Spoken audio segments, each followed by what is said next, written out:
Today we are in New York to celebrate a book launch. My guest is Matt Marcotte, a retail veteran and a professor who spent over 3 decades leading some of the most iconic brands in the world, such as Apple, Gap, Tori Burch, Bergdorf Goodman, and today, the day that this episode drops, his brand new book, Built on Belief, officially launches. The book makes a bold but simple claim. The true competitive advantage isn't just products, technology, or a strategy. It's a culture of commitment, built on belief. In our conversation, we will explore why Matt sees employees as your most important customers, how leaders can create brands that inspire from the inside out, and why profit should be seen as a reward for doing the right thing.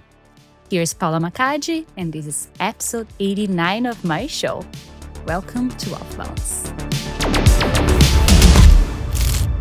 Matt, welcome to New York and welcome to OFFBounds. Thank you, Paula. I am very happy to be here. Me too. We've been following each other for so long, and now we have something exciting to talk about. I know, right? But before we get there, you had such an incredible career in retail, right? Like you had Apple, Gap, Tori Burch. Did I forget any other? May Company, if you're old enough to remember that. Yeah. And then Salesforce, yeah. And you believe in belief. Is that true? I believe in belief. I like the way you said that. Yes. Yes. So what made you write your new book, Built on Belief? Yes. So Built on Belief, it's funny. When I was sitting down to start writing, because I knew I wanted to write a book after I had kind of left the industry after 34 years. And I started with these frameworks that I had developed over time, which are in the book. But as I kept looking at them, and you can appreciate this, I kept just thinking, what makes these different than any other framework that anybody's ever put out there, right? And so the more I thought about it, what I realized and became very clear is that the reason that the frameworks that I created or were created worked is because every single person that was part of the journey also believed in the power of those frameworks. So it just became a ring fencing for what people wanted to do. If I think back to my career, of the different brands you just mentioned that I've worked for, I've led teams pretty much my entire career, right? And so when you think about that, you can't do anything as a leader by yourself. And I had this boss, who was one of my first bosses when I was in the executive training program at May Company to be a buyer. And I was doing a rotation out to stores, and I asked him what his advice was. And he said to me, your job is ultimately to do nothing. Now, when you tell a 22-year-old that, they're like, woohoo, sign me up. And what he meant was that in order for me to do nothing, I had to teach everyone around me to be able to do my job. So what he was really talking about was development, right? So that's very early on. So 22 years old, 21, 22 years old, I really got a taste of the importance of developing the people that worked with me. So as I think about whether it was leading teams of 100 people, leading teams of 25,000 people, working with turnarounds, working with early stage companies, mature companies, explosive growth companies, it became very clear that if you want to do extraordinary things, move really fast, and drive sustainable results, everyone has to be rowing in the same direction. And as I write in the book, the only way that I have ever found that you can make that happen sustainably is through commitment and not compliance. And so that really became the story I wanted to tell. And the frameworks became a backdrop to that. They're not the center stage piece. What is the difference between compliance and commitment? So I always say compliance requires supervision and commitment requires partnership. So when I was at Gap, I bled blue, as they say. And for those people who have worked for Gap for a long time or had worked for that. We had a lot of former Gappers right? here, yeah. I mean, at one time was that you kind of had to go through Gap. But bled blue is like you were so committed to that company. And I was. It was an amazing, amazing brand and organization. But it was also incredibly operationally excellent. They managed by checklist. And I have always had an allergy to checklists because checklists drive compliance. So what I mean by that is imagine that you're a field leader, you're a district manager, regional, whatever, and you're going to go to a store visit. Now, store visits in general are usually scheduled to the tester on the checklist. So the store stays up all night, makes the store look amazing. You walk in, it's a great visit. You feel good about yourself as a leader because the store looks fantastic. They get the passing grade, the check, check, check. You walk out, they're going to do what they want to do because you have no idea whether that visit was how they live every single day or was a visit-ready visit? Do you know what I'm saying? Yeah, of course. And so for me, I was like, I don't think that's the right way to handle this. And so commitment is more of making sure that everybody believes in the same end result, or everyone believes in why we're doing what we're doing, and then helping them to express their own way of doing that still fits within the overall vision of what you have. It takes more time up front, and you have to kind of cycle through people differently, because if you don't believe it, it's not the place for you to be, right? But at the end, you're able to scale much faster and create much better results because you're not having to sit over someone to make sure that they actually do it. They do it because they want to do it. And that to me is a huge difference and a huge differentiator. Yeah, it's the belief in the vision, it's the belief in the mission. Yeah. But that's not easy, right? That's why there's a book for it. And that's right. And I had a whole career to figure that out. A whole career, exactly. That's why I have gray hair, Paula. Yeah. Yes. Yeah. But you wrote something like right in the introduction. It's kind of like a reframe of business, I feel. Profit is our reward for doing the right thing. It's interesting. What do you want to mean by that? Like, it's interesting. That's a mantra that we really lived by in all the companies, but especially in Apple. We talked a lot about this. Steve Jobs was a very vision-driven man that had a lot of confidence and also didn't bow to the street. But before we got to Apple, I'll use an example from Gap. It's interesting, everyone that works in business has results, right? They have some scorecard that they get about how they're doing. And so we had the flash, which was every day you'd get what your results were, comp and all those different things, non-comp. And it was always like results. And people had to focus so much on results. And I was like, that's already done. By the time you get that flash, those results have happened. The question that we have to ask ourselves is, how did those results get there, right? So my whole belief is that you have to focus on inputs, not outputs. Right? So when you say profit is our reward for doing the right thing, it means that your focus is in the right area.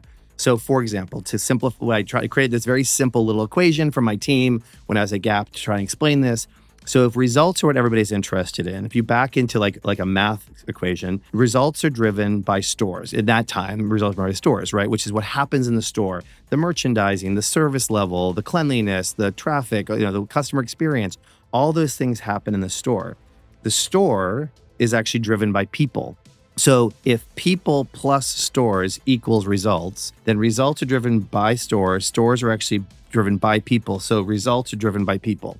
So if you really want to keep driving results and you want to add that profit, you've got to focus on the right things, which are the people. And that's kind of how that, I guess, mantra started in my head. And then we really started to keep building on. Like I said, it's become this thing that I talk about all the time. And that's the internal customers that you talk a lot on the book. Yes. The internal customer and the external customer, right? I figured let's put it in equal language. But the internal customer is your employee. Yeah. So why there are so many brands, they still don't focus so much on the internal customers and they just keep their eyes on the external customer? Paula, if I had an answer to that, I think there's a couple things. One, I think a lot of leaders see employees, corporate and field and whatever industry. This is not a retail conversation. This is literally anywhere you have human capital, right? A lot of leaders see human capital as expendable, as a means to an end, as kind of widgets, right, in the cog in the wheel. And I think if you have that mentality, it's very easy to understand why you wouldn't necessarily invest, right? Oh, turnover's high. They're not going to be here for long. Why should we do that? Blah, blah.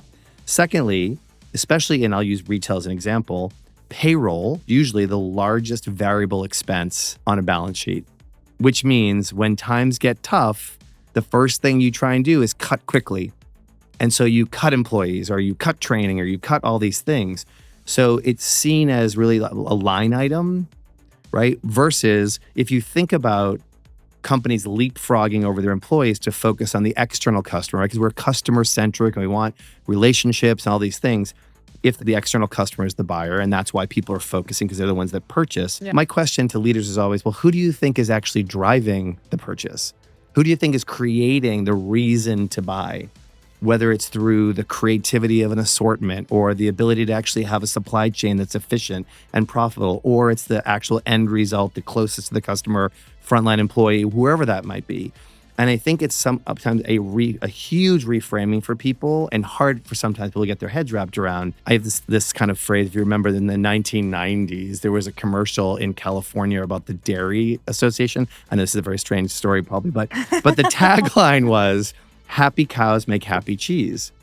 And my whole belief is you've got to invest in the internal customer first before they will invest in the external, right? Yeah, it comes to if you're only thinking about the profit, right? The buyer who is buying, you're not actually thinking about how to get there or how to improve that because you have to look internally. Even our investment banker, I want the best returns that I can get. But that means he has to invest in all the right places to do that. It doesn't just happen by itself. And I think people... Yeah, and you can feel like when you're talking to someone, you can feel when they are passionate about what they do. When they actually like talking from their heart and everything, like you feel their commitment. Yes, and I think the thing you have to invest in that, and you also have to have expectations, by the way. Like I'm not a big believer in the inmates running the asylum. You have to have very high expectations and very high standards and ultimate clarity around what you're trying to accomplish and what people's roles in that are, but then you have to also align, and I talk about this a lot too, you have to align investment with expectations.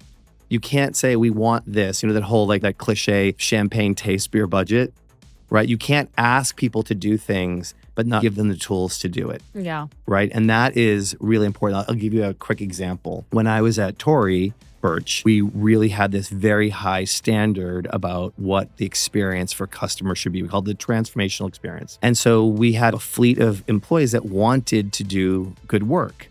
Now, at that time, this is like the 2013-ish, let's say, timeframe, the average retailer was giving 12 hours of training a year to their employees. 12 hours, right? I don't know if that sounds good, bad, different. We looked at what we needed to give our employees for them to be successful. We gave 150 hours a year. Now, we didn't have huge budgets relative to our competitors. We figured it out.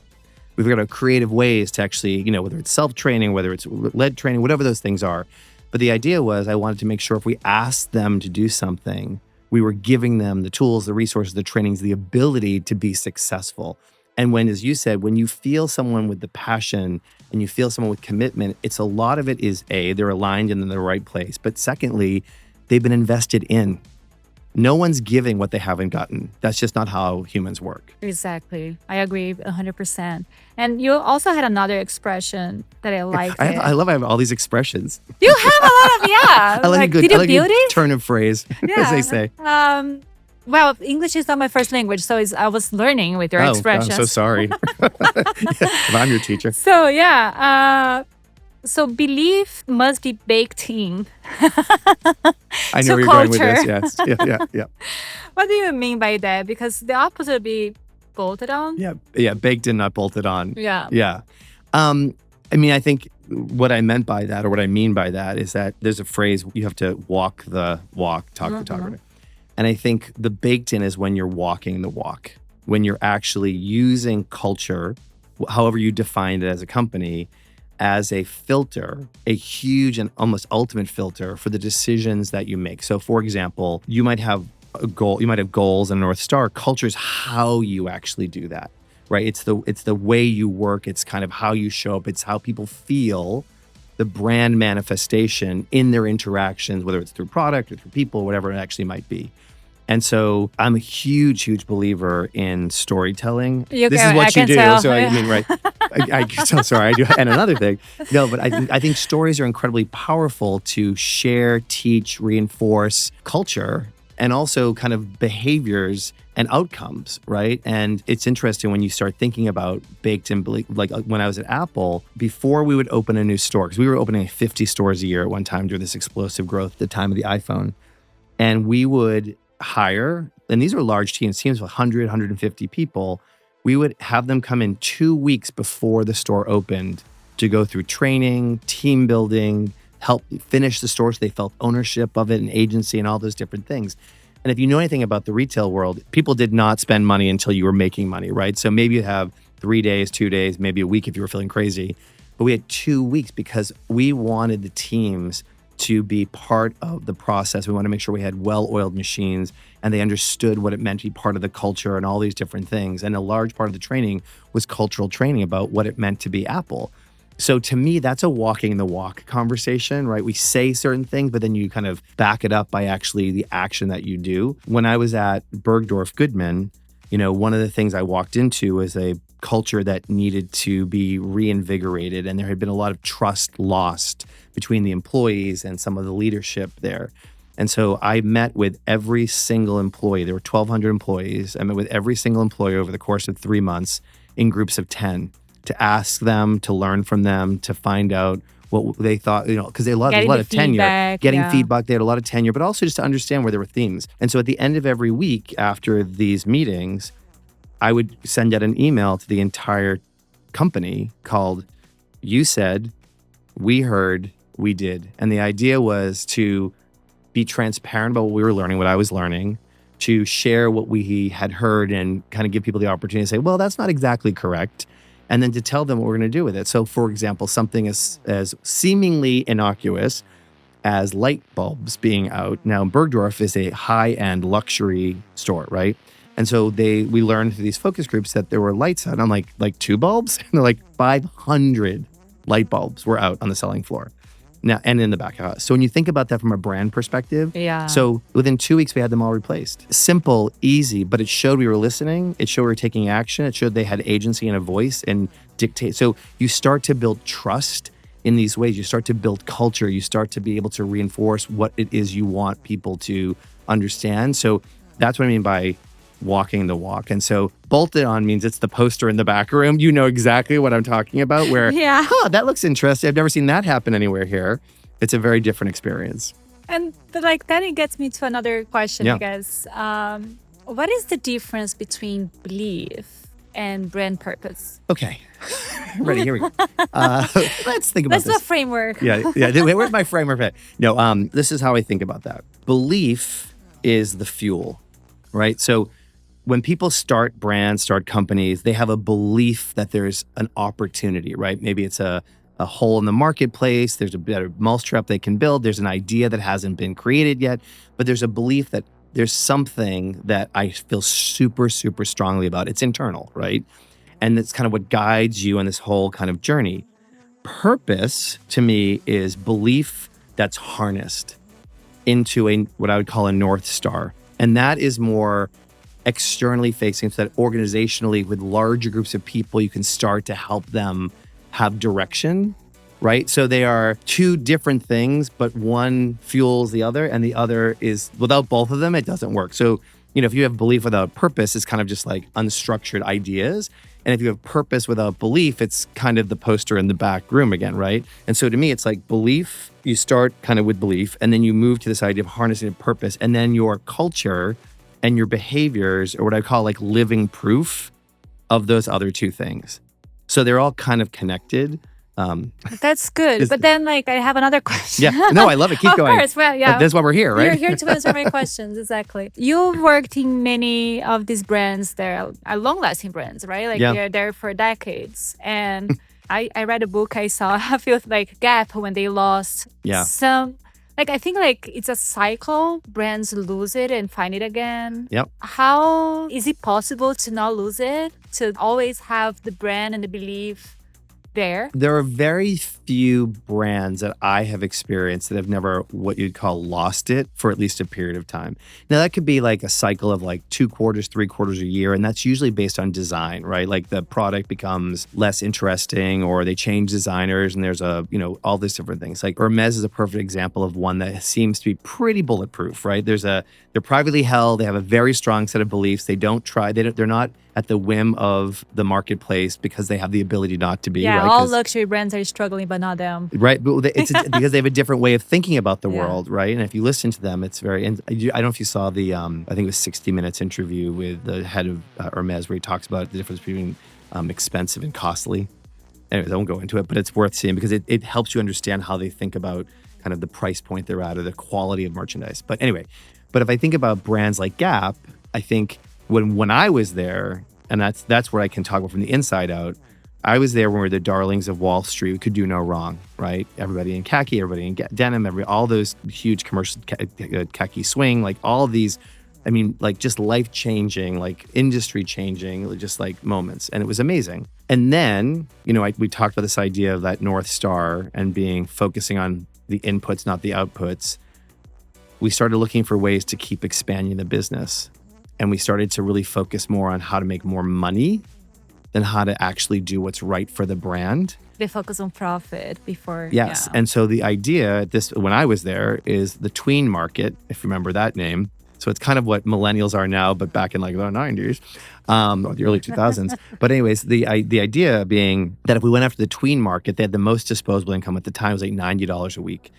And so we focused, we shifted the company, the brand, away from our core customer and what that relationship was to try and pick up this new customer. And so we changed our merchandising philosophy, our visual merchandising, like how the stores are set up. Everything changed. We alienated our core customer, and the tween market had no loyalty to the brand, so they cherry-picked us during markdowns. And so, there's that discount. So exactly, yeah. and just here and there, pieces here and there. And so then we went from being the darlings of Wall Street to like down 40 comp like every single day. But I think it speaks to what you're saying about when you lose focus on who you are, why you exist, what space you hold in the universe, so to speak, and what makes you different. When you lose that, what happens is that slide. Now, that doesn't mean that you can't change. Like evolving is important, right? Being able to pick up new customers is important, but how you do it is equally as important. How you bring along customers as well as actually picking up new ones. And so, you're seeing Gap now. You and I were talking about this a little before we started recording. We started like the Gap is having a resurgence, which is, of course, as someone who bled blue, makes me so happy, right? I mean, hello. But even the most recent campaign they just released with denim has sparked this whole resurgence and renaissance in a way. And it feels very familiar to me as a person that was with Gap and followed Gap in the best way. There's joy and there's happiness and there's a statement. Yeah, there's some DNA that you see in that marketing that feels very Gap. Doesn't feel old, doesn't feel still, just feels cool. And I think that to me is what they're trying to find. Again, I'm not inside the company, so I have no idea how to. But we are all watching. But as an outsider, I'm like, oh, I remember this. This is what Gap feels like. You and I both are having the same reaction of we're both feeling something. And the feel is the important part first, right? You feel it before you actually start thinking it. Yeah, it's any brand afterwards, right? Like how you feel about something. Yes, absolutely. Yeah. And you have a framework, CADET. Another framework. So what can you tell us about the CADET framework? Yes. So you will really appreciate this given the fact that you're from the industry as well. It's a simplification, for lack of a better saying this, it's a simplification of the journey to a human relationship. And because I've always worked in the industry or industries where that relationship is really important, both between you and your employees, but also employees and customers, and then also worked in companies where clienteling was a huge part of the business, how you think about building an authentic and kind of mutually beneficial relationship with customers and employees is really important.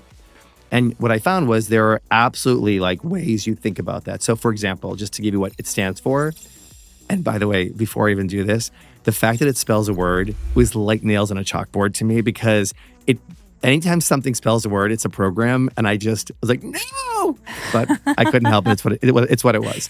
So but we won't forget it. Well, let's just forget it, right? So it's connect, assess, deliver, exceed, and transform. And so the idea is the first step in any relationship is connecting with that person, right? And this is not the greeter at the front door of a store saying hello. That's not what I mean. Connecting is showing curiosity, trying to understand you and trying to get to know what you like and what you're thinking and just that connection piece. And there are many ways. So that's the first step you have. And then once you actually understand that, then you can assess. And assess means to understand what it is that I've now learned about you. And I start forming it into, stated needs, unstated needs. And I also start thinking about what do I have in my arsenal that can actually satisfy those stated needs and those unstated needs. So then deliver is executing flawlessly on the stated ones. So in a customer relationship, you can understand where that goes. Like you come in, you want a pair of denim, you want a certain size, I make sure I go get it, blah, blah, give it to you, blah, blah, blah. It's efficient. That's one way of thinking about delivery. Once you hit that, and you have to do that well first, then you go into uncharted territory, which is the unstated needs, the things that you may have talked about, but you didn't actually ask me for. Because that's how I start to exceed your expectations. I heard, I was thinking, you said something, I put it in the back of my mind. Now I'm looking for ways to exceed your expectations. Like, oh my God, oh, that was so nice of you. Like, I didn't know that. So for example, you might have been in the store, if we're in a store, talking to one of your friends about, we're visiting this area and we're looking for a place to go tonight for dinner. And I'm like, oh, here, I wrote down 3 restaurants that I love. If you'd like, I'm happy to call and make a reservation because I happen to know the people that work there. That's an unstated need. That's an exceeding expectations moment of like, I'm sorry, what? Like, I wasn't expecting that when I came in for denim, right? Yeah, exactly. And then transform is this idea of how you keep investing in those things simultaneously, parallel pathing, to change the way the person feels about you, the brand, the industry, competitors, whatever it actually might be.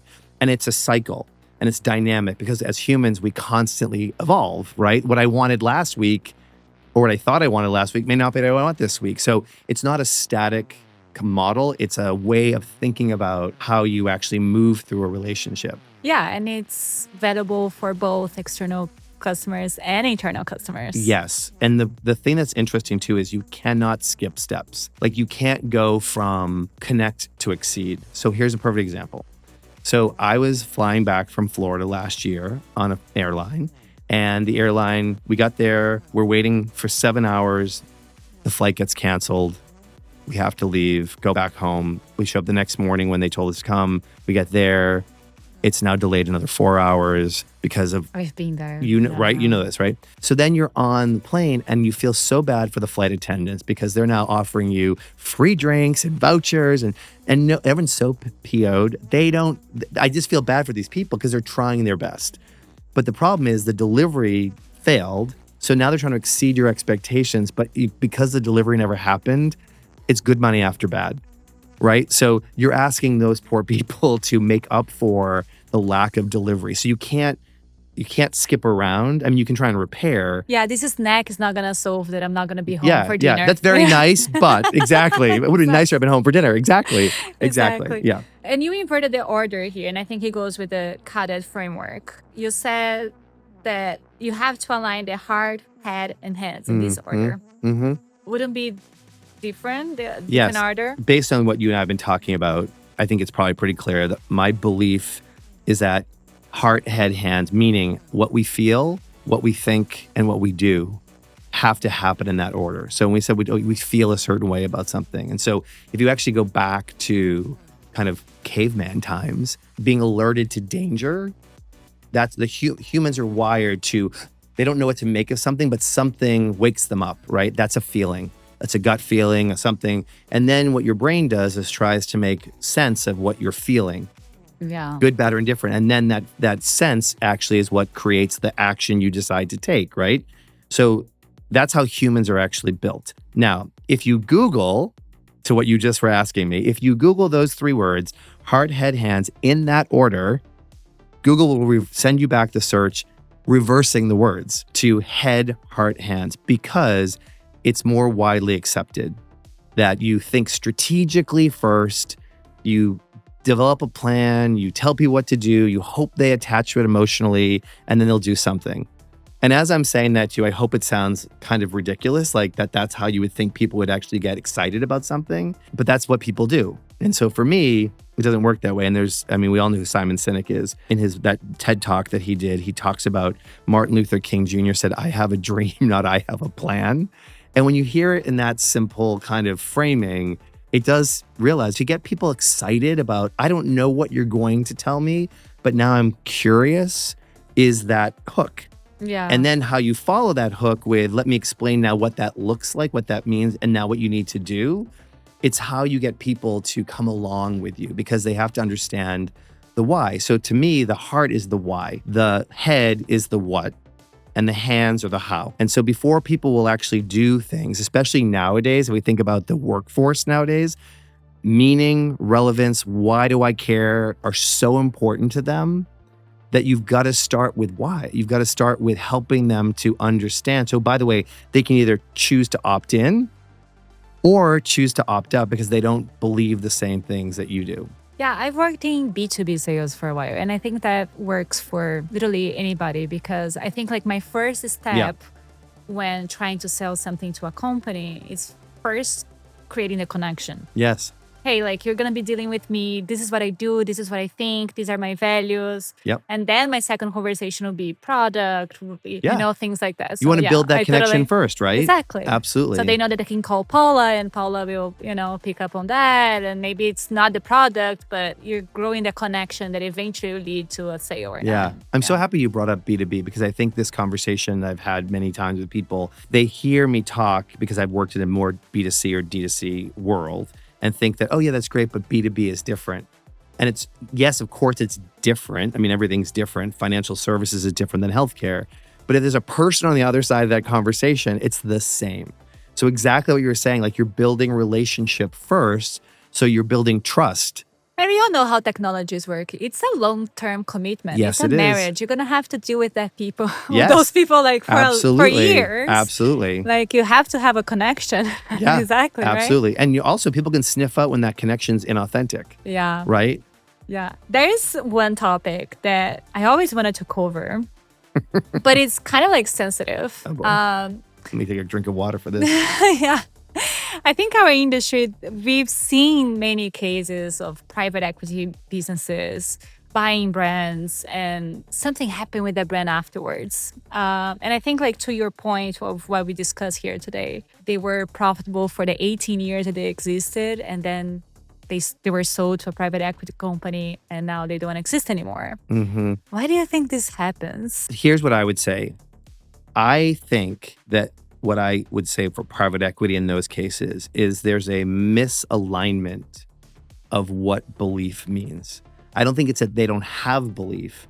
What they believe is about maximizing returns and value for shareholders, right? So their whole orientation is not about building brands. Now, some are more long-term players, but the time horizons are short, right? Like 3 to 7 years is usually investment. There's value extraction there. They've got to be able to show the value for having invested in these brands. So they tend to see brands more as the potential of the spreadsheet versus the magic of the brand, right? And so I don't think it's that they're mismanaging versus what they set out to do. I think that you're seeing brands, especially founder-led brands, it's a different orientation. Yeah, it's a passion. It comes from their heart. Exactly. It's all the things that they want to build. And I think private equity sees the potential, but their assets, right, versus ecosystems. And I think that is just a different way of thinking. So I think people who run brands that think that private equity should run them the way they run them, in general, may just be like, they're not speaking the same language. You have so many iconic brands in your career. You're now a book author. I know. You were a professor too. You're just amazing, right? Yeah, it's fun. Look at your life and career. What do you think your legacy will be? My mantra, so if you went onto my website, my mantra, which has always been this idea of unleashing human potential. That to me is work worth doing. And that's what I would like to say that my kind of legacy would be. And what I mean by that is I would hope that the people that I have worked with have been able to unlock or unleash their potential even a little bit more by our interactions. I hope that I have been a positive force in the world on some level, whatever that means. And I hope that I have inspired people to think bigger, to see what's possible for themselves. So if I can be part of someone's journey in those arenas or in those ways, then I will feel very good about my contribution to the world. Well, you already inspired me, so... Oh, well, that's done. No, I'm just one of the thousands, I'm sure. Well, the book will be available today, the day that we are publishing this interview. Oh my God, I'm so excited. Yeah, me too. We don't have it yet, but we will. I'm sorry. Yeah, I'm sorry. no worries. Blame the publisher. Totally. But always, right? Today, September 30, when everybody is listening to us today, where can they find the book? Yes. And more about your work? Oh, thank you for that. First of all, I'm super excited. It's like such a personal bucket list item to get this, to write I'll this get book. there one day. See, you inspired me already. Please. So Amazon, obviously, Amazon.com, Goodreads, other booksellers. So just type in Built on Belief. Why Cultures of Commitment Are the Competitive Advantage is the title of the book. But Amazon's probably the main place to get it. At my website, which is builtonbelief.com, you can get in touch with me on LinkedIn, obviously. You can find me and follow along. But yeah, so I'm super excited about it. I think it's timely for what's happening in the world today, and it's something I'm super passionate about. So I hope people are interested in kind of engaging. Well, once I get my copy, I want an autograph. Absolutely. Thank you so much, Matt. It was a pleasure to have you on Thank you OFFBounds. so much for having me on. I really, really appreciate it, Paula.